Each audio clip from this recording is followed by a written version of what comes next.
tao anatin'ny 20 taona tokotra Imamba tsy nanana jiro. Betsaka zay ny nanome fampanantenana anay. Rehefa misy ny fotoana hoe ifampiresana amin'ny vahoaka na hoe fifidianana.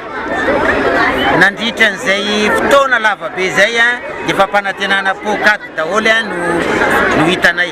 Fa ankehitriny anefa raha nampanantenanay ny député Naivo Raholdina solombavambahoaka Madagasikara tanteraka izy ankehitriny ary tsy fampanantenana fotsiny fa tena hita maso araky ny voalazako teo ary ataoko angamba fa mijamba angamba tsy mahita an'le izy fa rehetrarehetra dia tena mahatsapa fa tafiditra ao anatin'ny sain'ny reto vahoaka reto hoe zany fahazavana zany fahazavana mitondra zany hoe fampandrosoana ka dia faly zahay ary dia mbola faly ihany koa zahay ary vonina ihany koa mety hiara iasa raha resaka fampandrosoana ny resahana fiaraha-miasa ka dia isaoranay tanteraka izy mivady amin'izao fotoana izao fa